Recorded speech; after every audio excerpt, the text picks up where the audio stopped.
This episode of PDX Spotlight is brought to you in association with Portland Radio Project. Hey guys, we're Rare Monk. And you're watching PDX Spotlight.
Welcome to PDX Spotlight. I'm your host, Luke Neal, and tonight on the show, we are joined by Rare Monk. Guys, thank you so much for being here. Thanks for having us. Thank you. Well, your latest record, A Future, is got some great reviews, and it's so well received, and we're going to dive into that. But before we do that, could you talk to our viewers about the formation of the band and how you've arrived at your current status? Yeah, we've been a band now for about 7 or 8 years. We started in Eugene, Oregon. We started practicing and writing songs and playing all the local venues and dive bars and house parties and 2-3 hour sets going to 2 or 3 in the morning.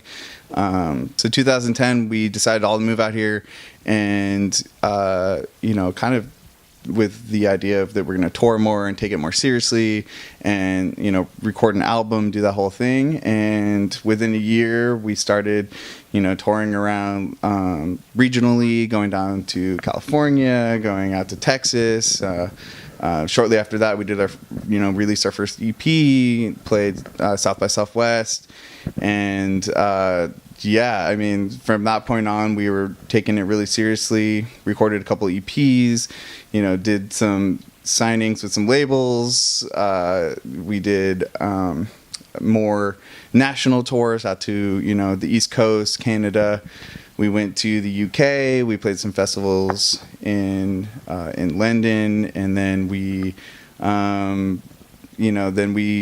I guess our original guitar player ended up leaving the band halfway through the post-production of our self-titled EP, and that led to bringing Hugh on board. So this is about 2 summers ago. So we brought Hugh on board as our new guitar player and backing vocalist, which we really didn't have a dedicated kind of secondary vocalist. So we brought him on board, and then we kind of toured and promoted the album we had recorded with our original guitar player. And that process was about another 6 months where we were supporting that. And then we took about a year off from playing live to record A Future, which is our latest full length. And our original violinist decided to pursue nursing school, and so we became a 4-piece. And getting rid of the violins, we added a lot more guitar parts and a lot more vocals and harmonies, and then we wrote 12 songs, 9, 10 on that ended up on the full length. And so that brought us to 2017. And that's the condensed version. Yeah. What was your guiding force as the band was evolving and you're working on the latest LP? There definitely is an overarching theme to this album, and it's the avoidance of apocalypse. A light subject. Yeah. And I think that's organic too. That's a product of what we're sucking up each and every day. Our process has always been that we write entire compositions. We finish all of the music part of things, and then we pass it along to Dorian to then write lyrics. So as opposed to a lot of bands have the vocalist bringing in, I have this idea and these lyrics and stuff. We actually work around that, and we do make sure all the parts are really cool, make sure we're really happy with the composition, and then he writes the lyrics, writes the melodies, and does all these things. So I think in that way, you definitely connected a theme throughout the album, because we wrote it within a year, in this really crazy year that we've had. Yeah. And so there's been so great things to, not great things, but there's been a lot of subject material. Yeah, a lot of material. Yeah, a lot of material to work with. So that's kind of our process. So in terms of unifying theme, we've always written the same way. We've evolved as songwriters. Obviously, we've learned more of what we want to keep and what to get rid of, because every time there's 4 of it, everyone writes their own parts and everything like that. It's very democratic that way. The origin of songs. It's like, okay, here's all the ideas we have. What's the best idea that we should continue writing off of? And then Dorian kind of locks himself away and comes out with these like crazy lyrics, and then masks them in this like very like pop forward type of melody, and gets this like, because we're definitely not like a political band, right. but the themes are so great to work with that it comes out. It's kind of hard not to come out that way, with some of these songs. So definitely for Off Future, even with the name of it, it's definitely like this ambiguous, like, we know that we're headed somewhere. We're very nervous about where that is.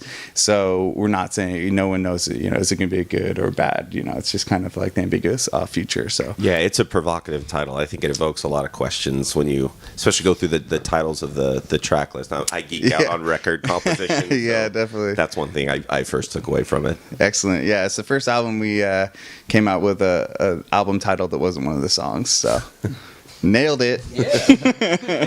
Yeah, there's some songs that we won't really know fully the lyrics until we get in the studio. We laid on all the tracks, and all of a sudden Dorian jumps in the booth, and we're just like, what the? Okay. Like, wow. That's what this song's about now. Cool. Yeah.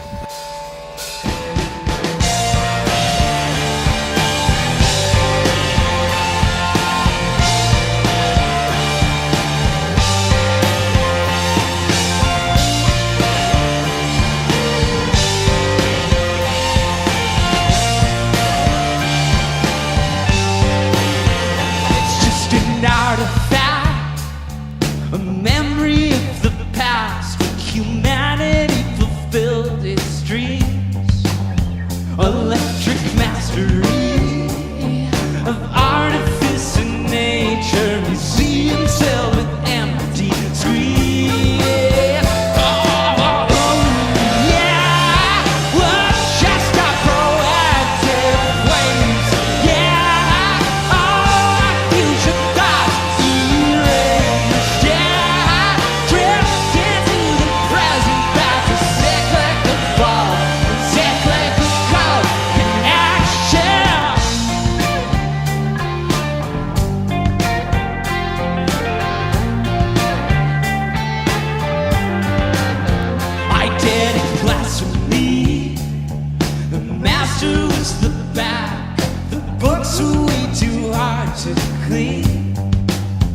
A pyrrhic victory, all human knowledge on a tablet they use for watching porn and memes. Yeah, was just our proactive ways. Yeah, all future thoughts erased. Yeah, drift into the present, back to cyclical balls and cyclical calls in action.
Let's talk about Artifice and the lyrical construction of that song, because I think it's super interesting, especially the hook.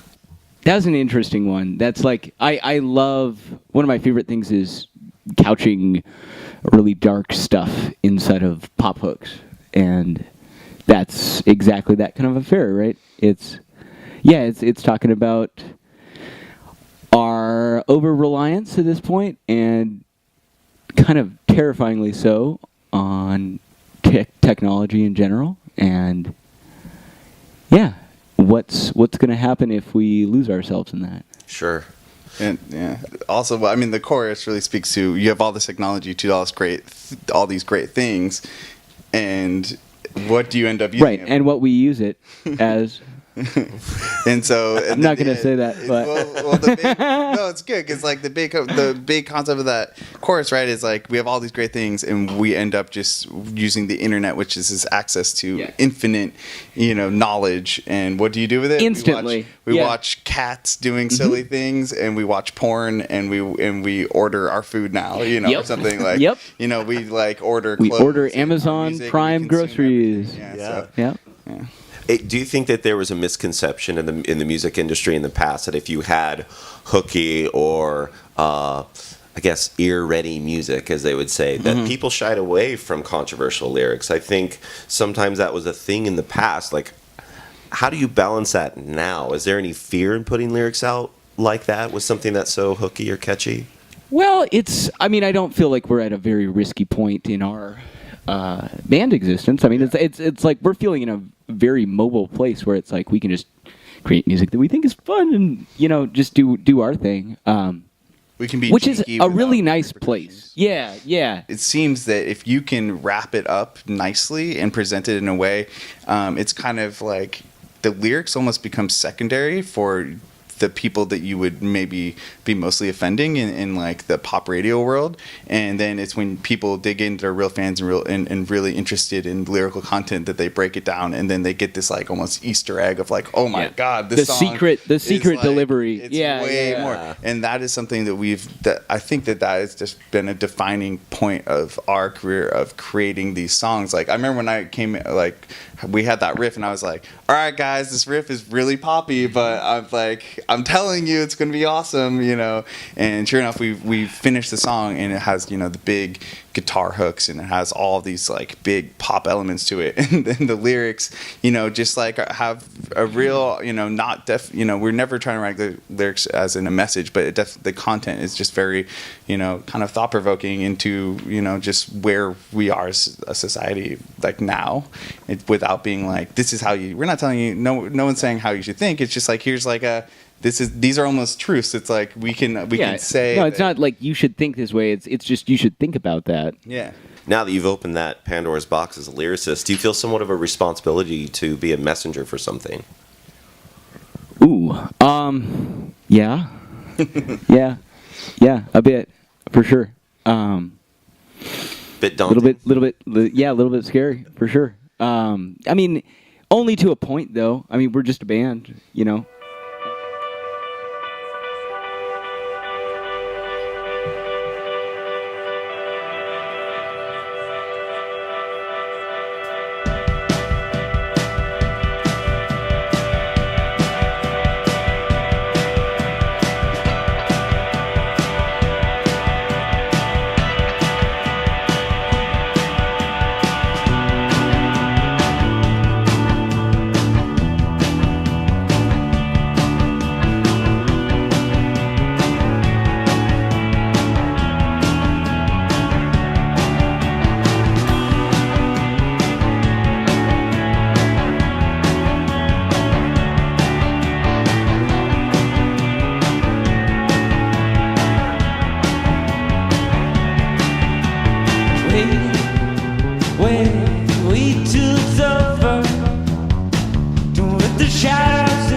So let's talk about the new record. Where was it recorded, and who helped you put this all together? Was there a producer behind the scenes? Skylar Norwood at Miracle Lake Studios. Hi, Skylar. Yeah. We the first kind of really, I would say, like cohesive album that we did was with Skylar. We did our first big recording session with him, and that was like kind of our first taste of working in a studio for like multiple weeks at a time and all that. And then after that, we ended up doing a lot of recording sessions with some producers in like Los Angeles. We had actually a producer for a self-titled EP that flew out from London, and we kind of did, that's when we were working with some more, label support and all that. And through that process, we ended up at a place where like, okay, we want to get back to working where we kind of, get back to the basics basically, and work with someone that we felt really comfortable with, was affordable to the point where he allowed us to spend a lot of time in the studio and work out these songs. He's pretty hands off and just is really good at influencing us to that part's not really necessary, or like maybe let's try this over here, but not like really trying to. His intuition is like always on our.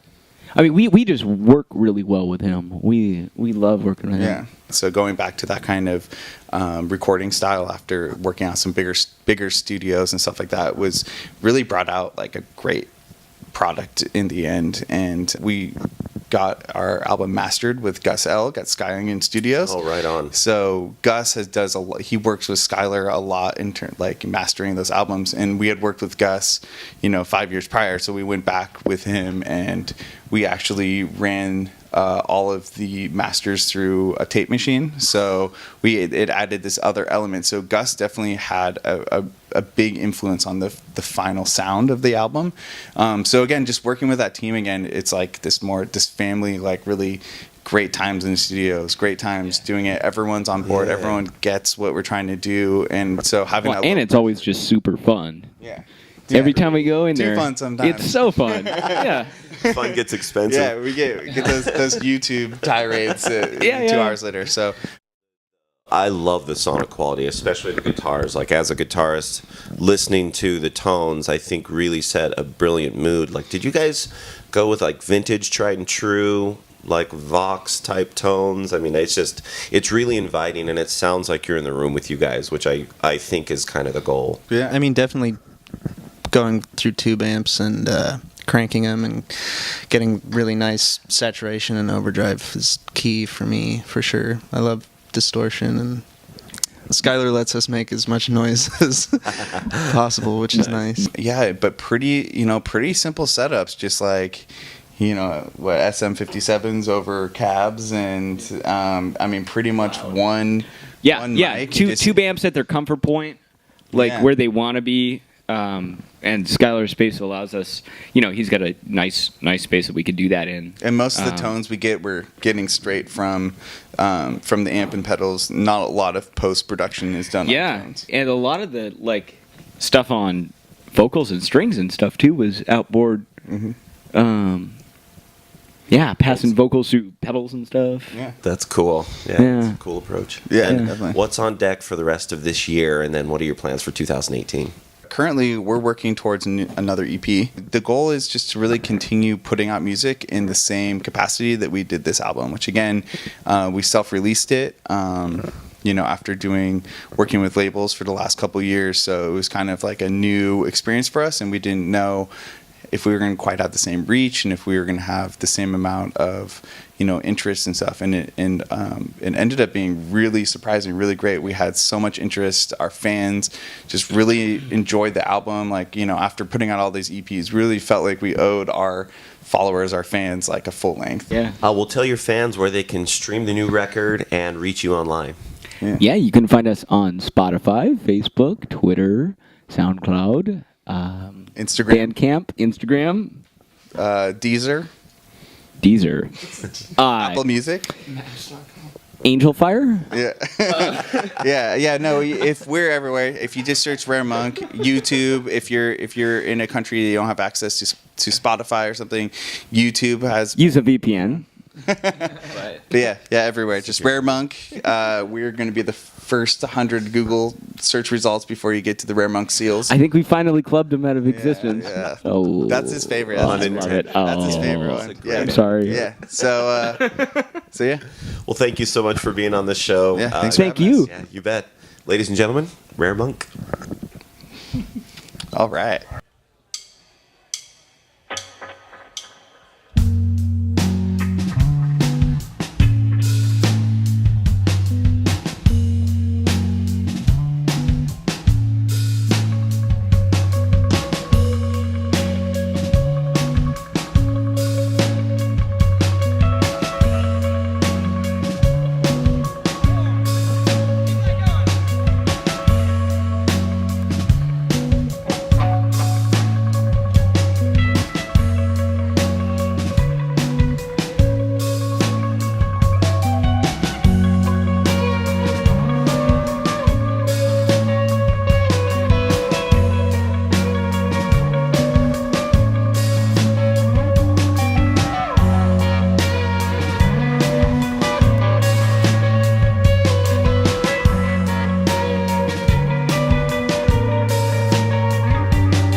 Breathe in the ocean, breathe in slow.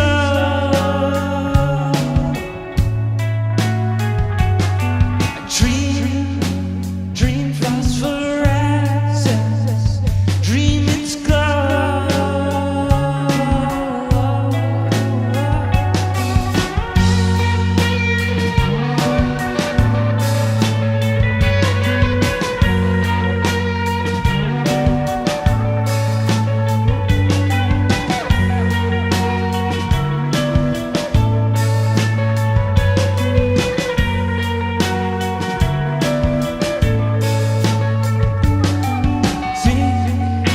Sink into silence, undertow, and drift in different equations.